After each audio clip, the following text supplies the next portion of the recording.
The dinner rush was in full swing. Friday night, July 14, 2017. 7:43 p.m. Casa Torres was packed. Every table full, a wait list of 20 people in the lobby. The smell of garlic, cilantro and sizzling carne asada filled the air. Mariachi music played softly in the background. This was my father's pride and joy, the restaurant he'd built from nothing 30 years ago. And I was about to ruin his perfect night. I'd been working the line for 6 hours straight. My station was pasta and seafood. I was responsible for the camarones alla gillo, the pescado alla veracruzana, the fettuccine poblano. We were slammed. Tickets were printing faster than we could plate. That's when I made the mistake. Table 14 had ordered the pescado, our signature whole red snapper in a tomato-based sauce. I'd made it 1,000 times. But tonight, exhausted and rushing, I plated it with cilantro lime rice instead of the traditional white rice. Small mistake. Easily fixable. Except the customer at table 14 was Rodrigo Mendoza, a food critic for the Los Angeles Times. And my father saw it before it left the kitchen. Vaya. His voice cut through the kitchen noise like a knife. What is this? I looked up from the shrimp I was sautéing. My father was holding the plate I just finished, his face dark with fury. The pescado for table 14, I said. With cilantro lime rice? My stomach dropped. I made a mistake. I'll fix it. You'll fix it. He slammed the plate down on the counter. The fish slid sideways, sauce splattering. Do you know who that table is? Do you? Dad, I'm sorry. I'll remake it right now. Rodrigo Mendoza is sitting at that table. The Rodrigo Mendoza. And you were going to send him the wrong dish. The kitchen had gone quiet. Luis, our sous chef, was frozen mid-chop. The other line cooks had stopped working. Everyone was staring. It was an accident, I said quietly. Let me fix it. An accident? Maya, you've been working here for 3 years. 3 years. And you still make mistakes like this. Everyone makes mistakes. Not everyone. Carlos doesn't make mistakes. He gestured at Carlos, our headline cook. Luis doesn't make mistakes. Your brother doesn't make mistakes. There was my brother Javier. Javier had worked at Casa Torres for 5 years before opening his own place in Santa Monica. My father talked about him constantly. Javier runs a tight kitchen. Javier knows how to handle pressure. Javier made me proud. I was the daughter who couldn't measure up. I'll remake the dish, I said, reaching for the plate. My father pulled it away. No. You're done for tonight. Dad, we're in the middle of service. I said you're done. His voice was loud enough that I heard the dining room conversations pause. My face burned. I made one mistake. But I can fix it in 3 minutes. It's not just this mistake, Maya. It's every mistake. You're slow. You're sloppy. You can't handle pressure. Do you know how many times I've had to step in and fix your screw-ups? That's not fair. You want to talk about fair? He stepped closer, his voice rising. I gave you a job here when no one else would hire you. I trained you myself. I let you work the line when you barely knew how to dice an onion. And this is how you repay me? By embarrassing me in front of the most important critic in Los Angeles. Tears stung my eyes. I refused to let them fall. Not here. Not in front of everyone. I'm sorry, I said, my voice barely above a whisper. Sorry doesn't cut it. You know what your problem is, Maya? You don't have what it takes. You're not cut out for this business. I don't know why I thought you could be. The kitchen was dead silent. 40 customers in the dining room could probably hear every word. Get out, my father said. What? Get out. You're fired. Take off your apron and leave. I stared at him. Dad, you can't be serious. Do I look like I'm joking? You're useless in this kitchen. You're a liability. I can't afford to have you screwing up my reputation. Something inside me cracked. Fine. I untied my apron, balled it up and threw it on the counter. My hands were shaking. My whole body was shaking. I hope it was worth it, I said. What? This. Humiliating me in front of everyone. I hope it was worth it. I walked past the line cooks, past Luis who wouldn't meet my eyes, past Carlos who looked uncomfortable. I walked through the dining room where 40 customers pretended not to stare. I walked past my mother at the host stand, her face stricken. Maya, she started. I kept walking. I got in my beat-up 2008 Toyota Corolla and drove to my apartment in Echo Park. I sat in my car for 20 minutes, too numb to move. Then I went inside, lay on my bed and finally let myself cry. My phone rang at 11:30 p.m. My mother. Mija, are you okay? Did he send you to call me? No. He's still angry. But Maya, you know how he gets during service. The pressure. Don't defend him, Mama. I'm not defending him. What he did was wrong. But he's your father. He loves you. He has a funny way of showing it. She sighed. Come by tomorrow. Talk to him. He'll have calmed down by then. No. Maya. I'm not coming back, Mama. Not tomorrow. Not ever. Don't be dramatic. Where else are you going to work? That question stung because it was valid. I dropped out of college to work at Casa Torres. I had no degree, no other experience. Restaurant work was all I knew. I'll figure something out, I said. Mija, be reasonable. Good night, Mama. I hung up. For the next 3 days I sat in my apartment applying to every restaurant job I could find. Line cook, prep cook, dishwasher, I didn't care. I just needed work. On day 4 I got a call from a small Italian restaurant in Silver Lake called Lucia's. The owner, an older woman named Lucia Rossi, needed a line cook. You have experience? She asked during my phone interview. 3 years at Casa Torres. Torres? The Mexican place in East LA? Good food. Why did you leave? Creative differences with the owner. She laughed. In this business that usually means family drama. Let me guess, your father. I hesitated. Yes. My son worked for me for 2 years before I fired him. Couldn't take criticism. Thought he knew better than me. She paused. You still talk to your father? No. Good. Family and business don't mix. When can you start? I started at Lucia's the next Monday. The pay was terrible, $14 an hour, barely enough to cover rent. The kitchen was tiny, the equipment ancient. We did maybe 50 covers on a good night. But Lucia was a brilliant chef. She trained in Italy, worked in Michelin-starred restaurants in Rome and Florence. She taught me things my father never had. Proper technique, flavor balance, how to build a dish from the ground up. Your knife skills are sloppy, she told me on day 2. Who taught you to chop like that? My father. Well, he taught you wrong. Watch. She showed me the proper way to hold a knife, how to use the knuckles as a guide, how to develop rhythm and speed without sacrificing precision. Within 2 months, my knife work was twice as fast and infinitely cleaner. He taught me about pasta, real pasta made from scratch. How to feel the dough, how to know when it's ready, how to cut it, dry it, cook it perfectly. She taught me about sauces, about building layers of flavor, about patience. Cooking is not about speed, she said. It's about understanding. Anyone can throw food on a plate quickly. An artist knows when to wait, when to taste, when to adjust. I soaked up everything like a sponge. At night I went home and practiced. I made pasta dough 50 times until I could do it blindfolded. I made sauces, adjusting and tasting until I understood how each ingredient affected the whole. I watched cooking videos, read cookbooks, studied. My father called twice in those first 3 months. I didn't answer. My mother called weekly. Your father wants you to come back. He's willing to give you another chance. I don't want another chance. Maya, pride won't pay your bills. I'm doing fine. You're making $14 an hour. You could be making twice that at Casa Torres. At what cost, Mama? She had no answer to that.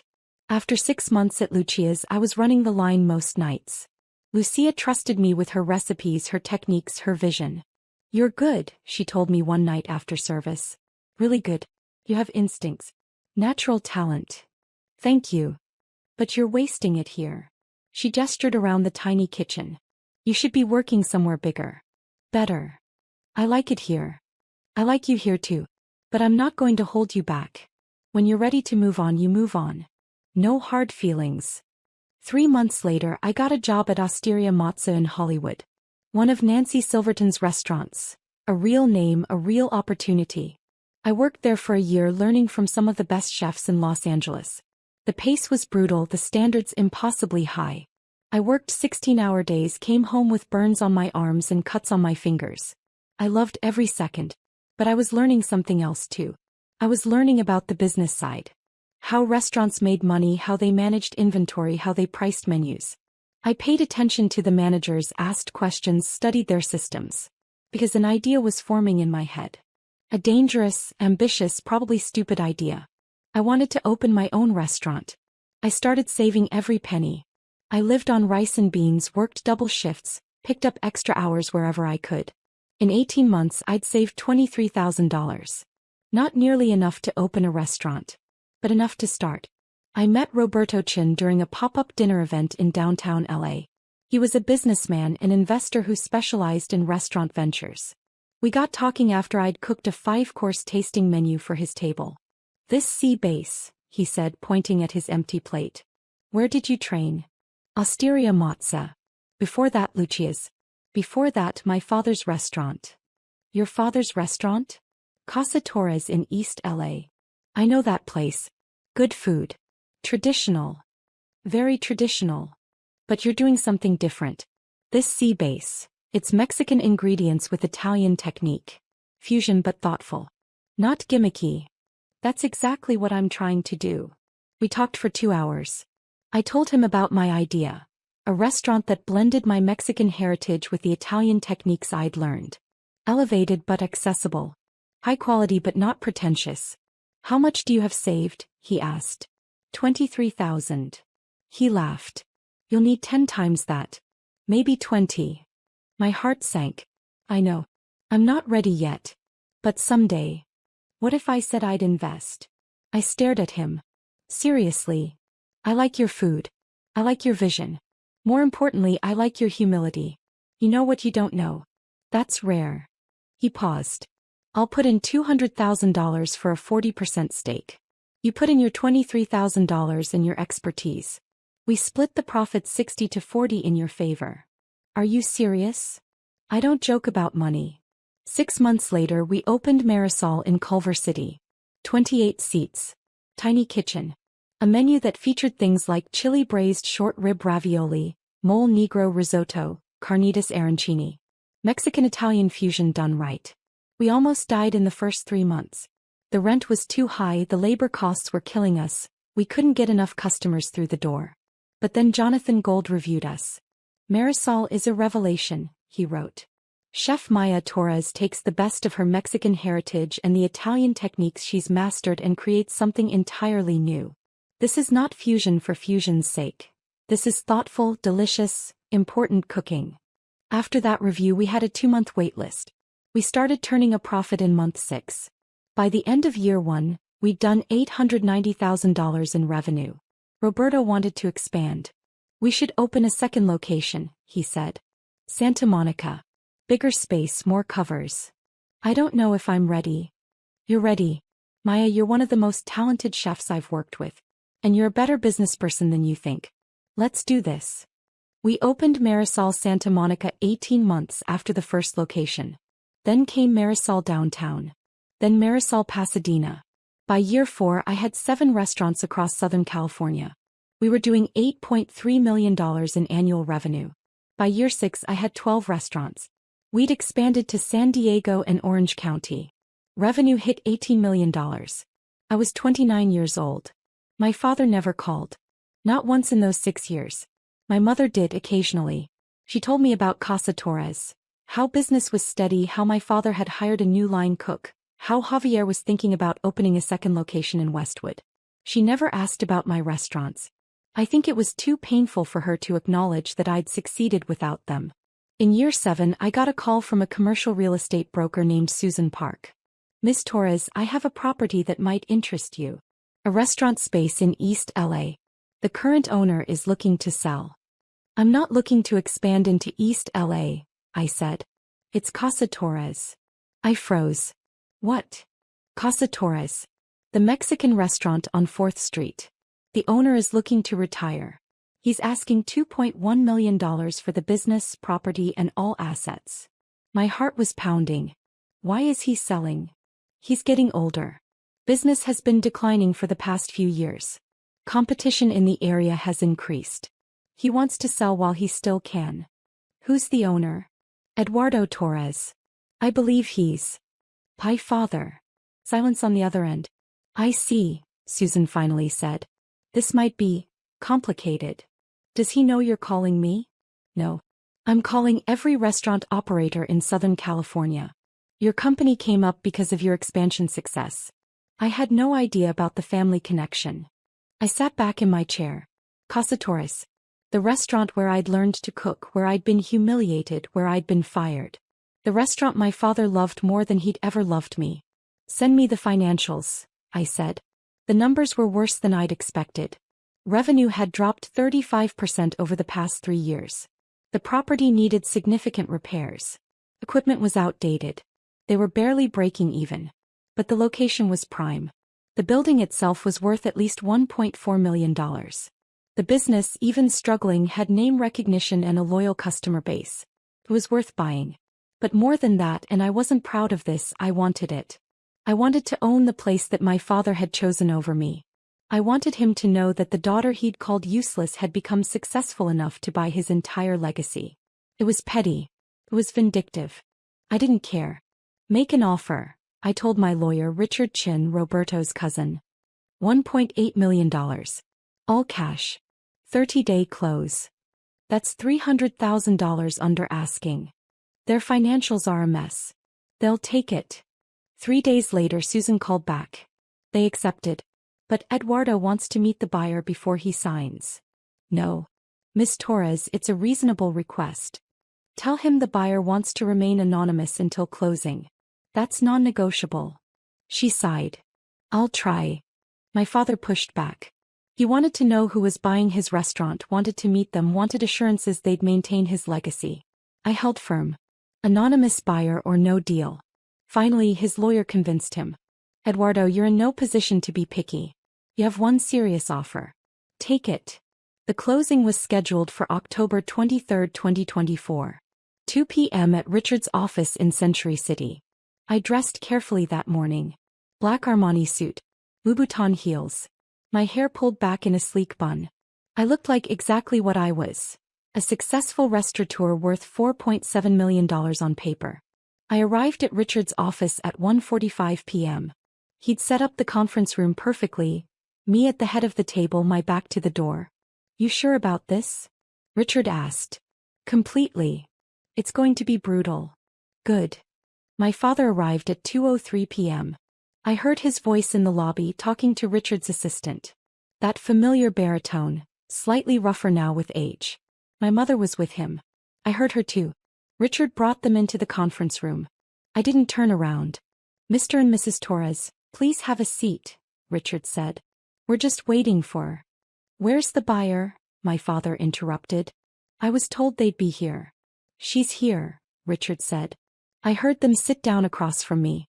I still didn't turn. These are the closing documents, Richard continued, laying papers on the table. We've structured this as an asset sale. Ms. Torres is purchasing the business, the property, all equipment and inventory, the Casa Torres name and trademark. Wait, my father said. Ms. Torres? The buyer is a woman. Yes. Who is she? What's her background? What are her plans for the restaurant? Richard looked at me. I nodded slightly. I turned around. The look on my father's face was worth every penny of that $1.8 million. His mouth fell open. His face went white, then red, then white again. His hands gripped the edge of the table. My mother gasped. Why, hello, Papa. Mama. My father tried to speak. No words came out. You're buying Casa Torres? My mother finally managed. I am. But, how? Where did you get? She looked around the conference room at the expensive furniture, at Richard in his $3,000 suit. I don't understand. Ms. Torres owns and operates 12 restaurants across Southern California, Richard said smoothly. Annual revenue of approximately $18 million. She's purchasing Casa Torres through her company Marisol Restaurant Group. My father found his voice. 12 restaurants. 12, I confirmed. That's impossible. You were working at that Italian place making $14 an hour. That was 7 years ago, Papa. Things change. He stared at me like I was speaking a foreign language. You own 12 restaurants. I do. Would you like to see the portfolio? I slid a folder across the table. He opened it with shaking hands. Photos of each location. Revenue figures. Press clippings. Boards. Jonathan Gold's review. A Forbes article about emerging restaurant entrepreneurs that featured me. "This is all yours," he whispered. "All mine. Well, 60% mine. My investor owns 40%. But you couldn't handle Casa Torres. You couldn't handle the pressure." "I couldn't handle you," I corrected. "There's a difference." Silence. My mother was crying silently. My father looked like he might be sick. "Why?" he finally asked. "Why are you buying my restaurant?" "Because it's a good investment. Prime location, recognizable name, established customer base. Once I update the equipment, renovate the space, and refresh the menu, it'll fit nicely into my portfolio." "Refresh the menu?" His voice rose. "That menu has been the same for 30 years. It's tradition. It's our family's recipes. It's outdated. Your revenue is down 35%, Papa. You're barely breaking even. The menu needs modernization. You can't change it. I won't let you." "You won't have a choice," I said calmly. "Once we close, it's my restaurant. My menu. My decisions." He stood up abruptly. "I'm not selling. Not to you." "Sit down, Papa." "Eduardo," his lawyer said quietly. "You already accepted the offer. We're here to close. I don't care. I won't sell to her. Not after what she—" He stopped, seeming to realize how absurd that sounded. "After what what?" I asked. "Please finish that sentence." He said nothing. "You won't sell to me after I left? After you fired me in front of 40 customers and called me useless?" I leaned forward. "Or maybe you won't sell to me because it's humiliating. Because the daughter you thought was a failure is successful enough to buy your entire legacy with cash." "Maya," my mother said softly. "Please." "Please what, Mama? Please let this go? Please pretend the last 7 years didn't happen? Please pretend he didn't destroy me that night." "I was angry," my father said. "You made a mistake during the most important service we'd had in months." "I made one mistake. And you didn't just correct me. You didn't just take me off the line. You humiliated me. You called me useless in front of the entire staff. In front of customers. You fired me like I was nothing. You were sloppy. I was learning." My voice cracked. "I was 22 years old, working my first real kitchen job, and you expected perfection. You compared me to Javier constantly. Nothing I did was ever good enough. Your brother was better. My brother had your patience, your mentorship, your support. He got second chances, third chances, 100 chances. I got fired for one mistake." The room was silent except for my mother's quiet crying. I took a breath, forcing myself calm. "But you were right about one thing." "What?" "I wasn't cut out to work for you. I was cut out to do this." I gestured around the room. "Build my own empire. Make my own success. And I have 12 restaurants, Papa. 18 million in revenue. I'm more successful than you ever were." That landed like a punch. He actually flinched. "So yes," I continued, "I'm buying Casa Torres. And you have 2 choices. Sign the papers and walk away with $1.8 million. Or refuse to sell, watch your business continue to fail, and eventually lose everything anyway." His lawyer leaned over and whispered urgently in his ear. Eduardo listened, his jaw tight. "How long do I have to decide?" he finally asked. "You don't," Richard said. "The offer expires at 5 p.m. today. It's now 2:47 p.m. Sign now or lose the deal." My father looked at me with an expression I'd never seen before. Not quite respect. Not quite fear. Something in between. "If I sign," he said slowly, "what happens to the restaurant? What are you going to do with it?" "I'm going to gut it," I said honestly. "New equipment. New design. New menu. I'll keep some of your traditional dishes, the ones that are actually good. But I'm going to modernize it, elevate it. Make it relevant again." "You're going to destroy everything I built." "No, Papa. I'm going to save it. Your way was dying. My way will make it thrive." He stared at the papers in front of him for a long time. "Eduardo," his lawyer said quietly, "you need the money. The property needs repairs you can't afford. Your revenue is dropping every month. This is a good offer." My father picked up the pen with a shaking hand. He signed. Page after page after page. Each signature seemed to age him a year. When it was done, Richard collected the papers. Congratulations, Miss Torres. You're now the owner of Casa Torres. I stood up and extended my hand to my father. Thank you for your business. He looked at my hand like it was a snake. But he shook it. His palm was clammy. Can I ask you something? He said. What? Did you do this to hurt me? I considered lying. But what was the point? Yes, I said. Partly. But also because it's a good investment. And because I'm going to do what you never could, make it successful again. He nodded slowly. I suppose I deserve that. You deserve a lot more than that. My mother stood up. Maya, can we talk? Please. I don't think there's anything to say, Mama. Please. 5 minutes. Just you and me. I looked at Richard. He nodded. I'll finalize the paperwork with Mr. Torres and his attorney. I followed my mother out to the hallway. She was still crying. I'm sorry, she said immediately. For all of it. For not standing up for you that night. For not defending you to your father. For not being a better mother. Okay. Is that all you can say? Okay.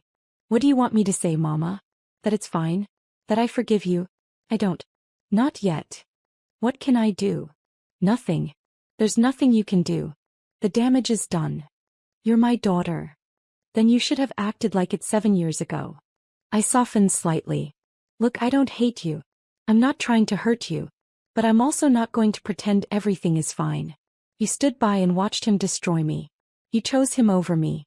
That's not something I can just forget. I was scared, she whispered. Your father, when he gets angry. I didn't know what to do. You could have called me. You could have checked on me. You could have told me you believed in me. I do believe in you. Look at what you've accomplished. Now you believe in me. Now that there's proof. But then, when I was struggling and needed you, you didn't believe in me then. She had no answer for that. We stood in uncomfortable silence. Are you really going to change everything about the restaurant? She finally asked. Yes. Your father's recipes, they're our family history. Then maybe you should have treated me like family when it mattered. She flinched. That's cruel. Is it? Is it more cruel than watching your husband fire your daughter and saying nothing? Than choosing his pride over her well-being? I was in an impossible position. No, Mama. You were in an uncomfortable position. There's a difference. I turned to go back into the conference room. Will we ever be okay again? She asked. I paused. I don't know. Maybe. But it's going to take a lot more than apologies. Inside, the paperwork was finished. My father was standing by the window staring out at the city. His lawyer was packing up. We're done here, Richard said. The property is officially yours, Miss Torres. Thank you, Richard. My father turned around. I have one request. What? Let me stay on for 30 days. To help with the transition. To train your staff on the recipes. No. Maya, please. Those recipes are 30 years of work. My mother's recipes, my grandmother's. I have your recipes, Papa. You left a complete recipe binder in the kitchen. I don't need you to train anyone. But. No. We're done. You have 30 days to clear out your personal belongings. After that, the property is mine and you're not welcome there. He looked like I'd slapped him. You really hate me that much? I don't hate you, I said honestly. But I don't trust you. And I don't need you. That's what you never understood. You thought I needed Casa Torres, needed your approval, needed you. But I built 12 restaurants without any of that. I don't need you now. I picked up my bag. The wire transfer will complete in 48 hours. After that, we're done. No more contact unless it's through lawyers. Maya. My mother started. Goodbye, Mama. Papa. I walked out of that conference room with my head high. The renovation of Casa Torres took 4 months. I gutted everything. New kitchen equipment. State-of-the-art everything. New dining room. Modern Mexican aesthetic, warm but upscale. New bar with a serious mezcal program. And a completely new menu. I kept 5 of my father's traditional dishes. The ones that were genuinely good. The mole poblano, the cochinita pibil, the chiles rellenos. But I elevated them. Better ingredients, refined techniques, beautiful plating. The rest of the menu was mine. My vision. Mexican-Italian fusion, the style I'd become known for. Chili braised short rib ravioli. Mole negro risotto. Carnitas arancini. Tequila lime scallops with corn puree. I hired a new staff. Young, hungry cooks who wanted to learn. I paid them well, $18 an hour to start, health insurance, paid time off. I created the kitchen environment I'd always wanted. Casa Torres, now rebranded as Casa Marisol, reopened on March 15, 2025. The reviews were incredible. Maya Torres has taken her father's legacy and transformed it into something extraordinary, wrote Patricia Escarcega in the LA Times. This is not your traditional Mexican restaurant.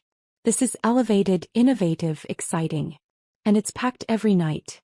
We had a 3-month waitlist within 2 weeks. Revenue in the first year hit $2.4 million. We were the most profitable location in my entire portfolio. My father never came by. Never called. Never acknowledged the restaurant's success. My mother called once, 6 months after we opened. I drove by Casa Marisol, she said. There was a line out the door. Yes. We're doing well. Your father heard about it. About how successful it is. Good. He won't admit it, but I think he's proud.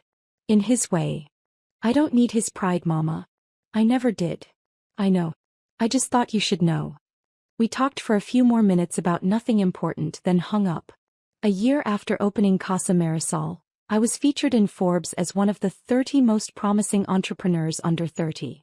The article detailed my journey, from being fired by my father to building a $24 million restaurant empire. Some people are motivated by encouragement, I told the interviewer. I was motivated by being told I was useless. It gave me something to prove. The article went viral in the restaurant industry. My phone rang 3 days after it published. Unknown number. I almost didn't answer. Why? My father's voice. I should have hung up. But curiosity got the better of me. What do you want? I read the article. In Forbes. Okay. You told them I fired you. You told them I called you useless. I did. It's the truth. Silence. Was that necessary? He finally asked. Did you have to humiliate me publicly? I laughed. It came out bitter. You humiliated me publicly 7 years ago, Papa. In front of 40 customers. Remember? That was different. How? How was that different? I was angry. It was in the moment. You deliberately told a reporter. I told a reporter the truth. I'm sorry if the truth is embarrassing for you. Maybe you should have thought about that before you fired me in front of everyone. I gave you a job when no one else would. I earned that job. I worked there for 3 years. And you threw me away like I was nothing. You made mistakes. Everyone makes mistakes. I was shouting now. But you never gave me the same grace you gave Javier. You never gave me a chance to learn, to grow, to prove myself. You decided I was useless and that was it. I was wrong. That stopped me. What? I was wrong, he repeated, his voice quiet. About you. About firing you. About all of it. I didn't trust myself to speak. You built something incredible, he continued. 12 restaurants. Millions in revenue. National recognition. You did what I couldn't do. You actually succeeded. Is there a point to this call, Papa? I want to apologize. 7 years late. I know. I know I'm late. But I'm trying, Maya. I'm trying to admit I was wrong. Hey, you admitted it. Is that all? Can we talk? In person? Can I see you? Why? Because you're my daughter. Because I miss you. Because I want to make things right. I closed my eyes. Part of me, the part that was still 22 years old and desperate for her father's approval, wanted to say yes. But the rest of me, the part that had built an empire without him, knew better. I don't think so, I said. Paya, please. You had 7 years, Papa. 7 years to call, to apologize, to acknowledge what you did. You stayed silent. You only called now because I'm successful. Because I made Forbes. Because now I'm worth acknowledging. That's not fair. Isn't it? If Forbes had written that I was still working at Osteria Mozza making $18 an hour, would you have called? Would you have apologized then? He didn't answer. That's what I thought, I said. You're not sorry you fired me. You're not sorry you called me useless. You're sorry you were wrong about me. There's a difference. What do you want from me? He asked, his voice breaking. What can I do to make this right? Nothing, I said. There's nothing you can do. Because the person who needed your approval, who needed your support, who needed you to believe in her, that person doesn't exist anymore. You destroyed her 7 years ago. I'm someone different now. Someone who doesn't need you. You'll always be my daughter. Biologically, yes. But family is more than biology. Family is showing up. Family is support. Family is believing in each other even when things are hard. You weren't family when I needed you. I'm not going to pretend we're family now just because it's convenient for you. Silence on the other end. Goodbye, Papa. I hung up. He called back. I didn't answer. He called 5 more times over the next week. I blocked his number. My mother called too. He's trying Mija. Can't you give him a chance? He had all the chances in the world. He used them up. He's your father. And I'm his daughter. But he forgot that when it mattered. 6 months later, Marisol Restaurant Group expanded to 15 locations. We opened 3 more restaurants. 1 in Las Vegas, 1 in San Francisco, 1 in Austin. Total annual revenue hit $31 million. I was 31 years old and worth on paper roughly $11 million. Casa Marisol continued to thrive. It became the flagship location, the one featured in magazines and food blogs. The one where celebrities came to eat. The one that proved you could honor tradition while embracing innovation. Every time someone praised it, every time a critic wrote a glowing review, every time we had a line out the door, I thought about my father's words, "You're useless." And I smiled. Because I'd proved him wrong in the most permanent way possible. I'd bought his legacy and made it better. Last month, I got an invitation to speak at a restaurant industry conference. Building a successful restaurant empire, from line cook to CO. During the Q&A, someone asked, "What's the best advice you ever received?" I thought about that. The best advice I ever received, I said slowly, was actually the worst thing anyone ever said to me. My father told me I was useless. That I wasn't cut out for this business. That I would never succeed. The room was silent. And I believed him, I continued. For about a day. And then I decided he was wrong. I decided I would prove him wrong. And that decision changed my life. I paused. Sometimes the best motivation comes from people who don't believe in you. Because it gives you something to prove. It gives you fire. And if you channel that fire correctly, you can build something incredible. After my talk, a young woman approached me. She couldn't have been more than 23. "Miss Torres? I just wanted to say thank you. My father owns a restaurant. He says women can't be chefs. That I should just work the front of house or get married." She took a shaky breath. "Your story gives me hope." I took her hand. "Then let me give you some advice. Don't wait for his approval. Don't wait for him to believe in you. Build your own success. Prove yourself to yourself. That's the only approval that matters." She nodded, tears in her eyes. "Thank you." As I watched her walk away, I thought about my father. About Casa Torres. About the 22-year-old girl who'd been fired in front of 40 customers. She'd been humiliated. Destroyed. Told she was useless. But she'd taken that pain and forged it into something stronger. Into 12 restaurants. Into millions in revenue. Into a legacy that would outlast any grudge. My father had given me a gift even if he didn't know it. He'd given me the motivation to prove I was more than he ever imagined. And I had.